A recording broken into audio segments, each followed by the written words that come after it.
Thank you for joining us today at Homestead for Life. Today we are going to cook up the yucca that we harvested yesterday. So the recipe that we're going with today is pretty much treating it almost like we would potatoes. So with our yucca, we are going to cut it in half lengthwise because in the center there's sort of a hard woody line that we want to pick out.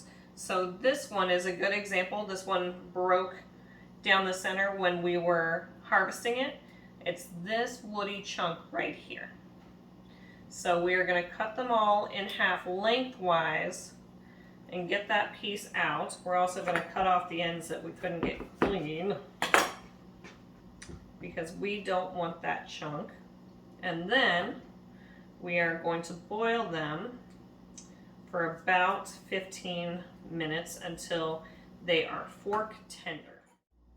Another way to get the woody centers out is to quarter it and then slice it along the edge that way. So this one, it pretty much all came on this one side. So I'm just going to carve it down that way to get that woody center out.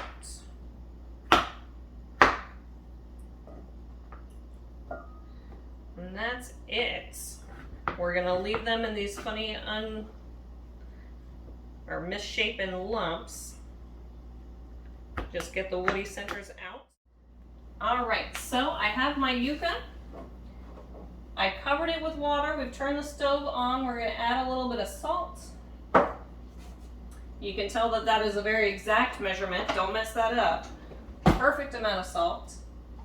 And let that boil for 15 to 20 minutes.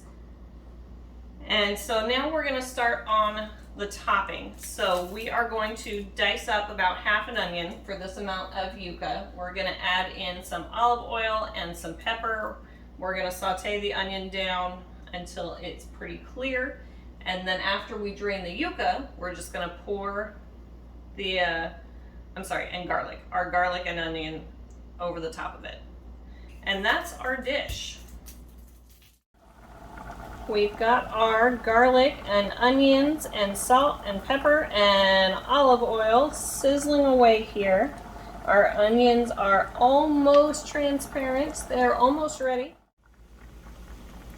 Our yucca has about 5 minutes left. It is almost done softening up there.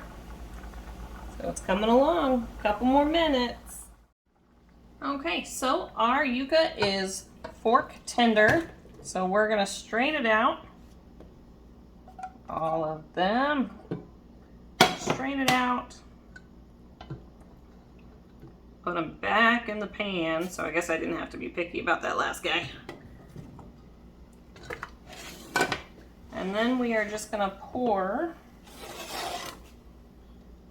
our olive oil and garlic and onions over top and kind of mix it around.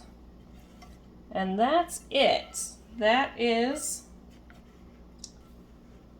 one way to make yucca.